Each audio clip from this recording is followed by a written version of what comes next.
조금 더 출세했으면 좋겠고, 내 아들과 자녀들이 좀 더 잘 되었으면 좋겠고, 내 노년이 좀 더 편안했으면 좋겠고, 좀 더 윤택한 삶을 살고 싶다라는 그런 열망들이 우리 안에 있는 거죠.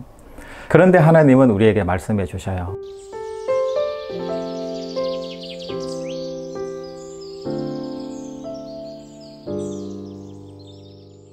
안녕하세요, 뜨아 가족 여러분.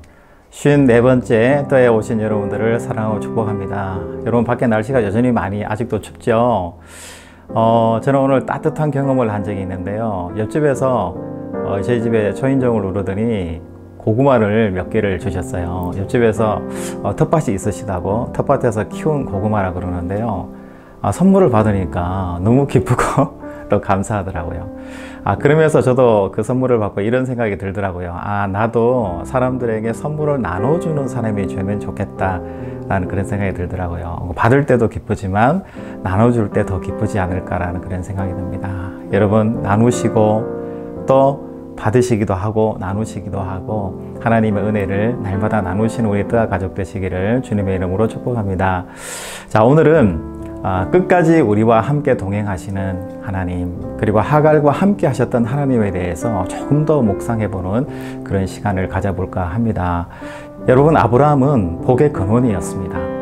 복의 근원이라는 것이 뭘까요? 아브라함 그 자체가 복 덩어리라는 이야기예요. 그러니까 누구에게 복을 받아야 되는 입장이 아니라 아브라함 자체가 복 덩어리였다라는 이야기고요. 또 한 가지는 아브라함이 창세기 12장 3절에서 하나님께 받은 것처럼 아브라함 너로 말미암아 모든 사람이 복을 누리는 복을 받게 될 것이다 했던 것처럼 아브라함은 다른 사람에게 복을 나누어 주는 복을 받은 그런 사람이었습니다. 그런데 우리가 지난 시간에 우리 하갈과의 관계에 대해서 잠시 살펴봤는데요.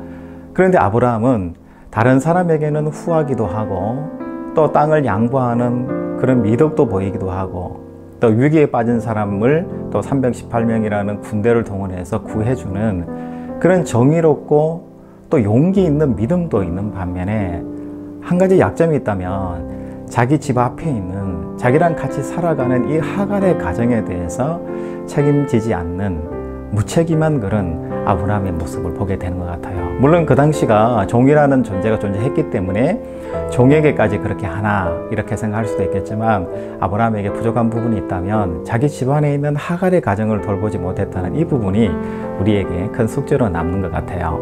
오늘 말씀은 창세기 16장 9절에서 13절 말씀입니다. 제가 봉독해 드리겠습니다. 여호와의 사자가 그에게 이르되 내 여주인에게로 돌아가서 그 수하에 복종하라. 여호와의 사자가 또 그에게 이르되 내가 내 실을 크게 번성하여 그 수가 많아 셀 수 없게 하리라. 여호와의 사자가 또 그에게 이르되 내가 임신하였은즉 아들을 낳으리니 그 이름을 이스마엘이라 하라. 이는 여호와께서 내 고통을 들으셨음이니라. 그가 사람 중에 들나귀 같이 되리니 그의 손이 모든 사람을 치겠고 모든 사람의 손이 그를 칠지며 그가 모든 형제와 대항해서 살리라 하니라. 하갈이 자기에게 이르신 여호와의 이름을 나를 살피시는 하나님이라 하였으니 이는 내가 어떻게 여기서 나를 살피시는 하나님을 배웠는고 함이라. 아멘. 여러분, 오늘 본문 말씀을 보면 아브라함에게만 복을 주신 하나님이 아니라 종이었던 미천했던 그 하갈에게도 복을 주신 하나님의 메시지를 우리가 본문에서 살펴볼 수가 있습니다.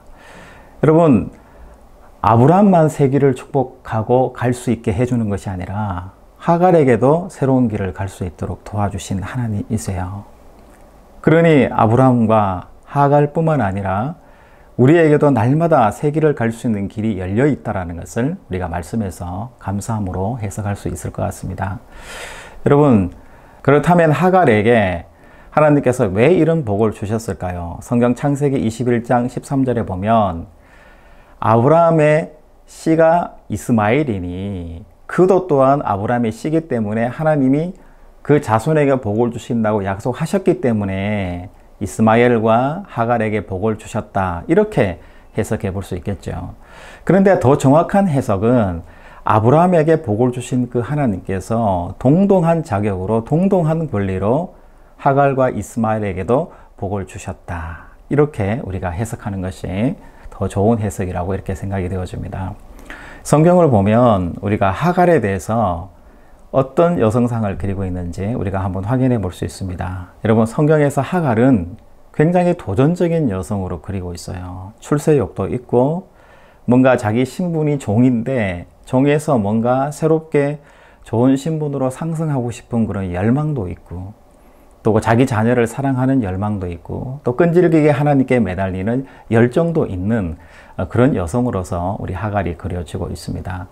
여러분, 그 당시에는 고대 근동이잖아요. 고대 근동에서는 아이를 낳지 못하는 것이 큰 삶의 위기가 되었고요. 여성의 그 정체성을 흔드는 아주 중요한 사건이었습니다. 그렇기 때문에 아이를 임신한다는 것은 그만큼 반대로 뒤집으면 아주 중요한 사건이 되는 거죠. 여러분, 사무엘상 1장에 보면 사무엘의 어머니 한나에 대한 기록이 나오잖아요. 한나가 임신을 하지 못했어요. 그런데 그 남편 엘가나가 브닌나하고 동침을 해서 아이를 임신하게 돼요. 그랬을 때 브닌나가 한나를 경록해 하잖아요. 그랬을 때 한나가 성전에 들어가서 뿔을 잡고 기도했던 여러분 장면을 기억하실 겁니다. 여러분, 사극에 보면 또 그런 게 나오잖아요. 아주 미천한 그런 후궁 출신이었는데, 미천한 사람 출신이었는데 후궁이 되어서 왕의 아이를 낳고 존귀하게 되는 그런 것들도 많이 봤잖아요. 그만큼 이 고대 근동시대에는 아이를 낳는 것이 바로 출세의 지름길이었어요. 이것이 굉장히 중요한 부분이었던 것 같아요. 여러분, 오늘날에도 그렇잖아요. 우리가 좋은 대학을 가려고 하고 대기업에 취직을 하려고 하고 정말 어려운 고시들을 통과해서 2년, 3년 혹은 어떤 사람들은 7년, 8년까지 공부하는 사람들이 있잖아요. 그렇게 하는 이유는 어떻게 해서든지 우리 사회가 주는 이 기회를 내가 쟁취하고 낳고 내가 신분을 지금 단계에서 훨씬 더 올리겠다라는 그런 열정과 야망이 있기 때문에 그런 일들이 일어나게 되는 것이잖아요. 하갈도 마찬가지였습니다. 아이를 낳고 아브라함의 사랑을 받고 그 가정에서 자기가 존재감 있는 사람으로 또 자기의 자녀 이스마엘이 정말 괜찮은 아이로 자라나게 하기 위해서 이 하갈이라는 여성이 힘을 다해서 그 시대와 싸웠다라고 이렇게 우리가 한번 해석해 볼 수도 있는 것 같아요. 여러분, 하갈은 성공하고 싶었어요. 하갈은 신분을 바꾸고 싶었습니다. 자기 삶에서 더 윤택한 삶으로 아름다운 삶이 되고자 하는 그런 열망이 있었어요. 그런데 여러분, 창세기 21장에 보면 사라에게서 이삭이 태어나잖아요. 그러면서 모든 계획이 얼거려지게 돼요. 그리고 또 결과적으로 보면 이삭이 태어나면서 자기 아들 이스마엘과 하갈이 광야 빈들로 쫓겨나는, 아무런 보상도 받지 못하고 쫓겨나는 정말 비참한 신세가 되는 것을 우리가 알 수가 있잖아요. 여러분, 하갈이 광야에 쫓겨나서 여러분 지난 시간에도 제가 말씀드렸지만 울면서 자기 삶을 돌아보면서 너무 억울하고 비통한 심정으로 울고 있었잖아요. 그럴 때 하나님의 손이 하갈과 이스마엘을 살려주고 물을 마시게 하고 다시 소생케 해 주었잖아요. 그러면서 하갈은 그 하나님을 만나면서 자기 삶에서 큰 변화를 겪는 거예요. 그동안에 자기 삶이 열정을 위해서, 신분 상승을 위해서 어떻게든지 살아남으려고 하는 열정과 노력 가운데 있었는데 하나님이 새로운 터전 광야라는 곳에서 생명을 부어주신 거예요. 정말 아무것도 없는 광야에서 샘이 보이고 그 샘물을 마시고 사람이 소생케 되고 또 한 해 두 해 살아가면서 이스마엘이 자라나게 되고 실력이 늘어나게 되고 광야에서 멋있는 활 쏘는 사람으로 자라나는 모습을 보면서 하나님께서 우리에게 주신 이 광야가 죽음의 땅이 아니라 내가 새롭게 시작할 수 있는 땅이다.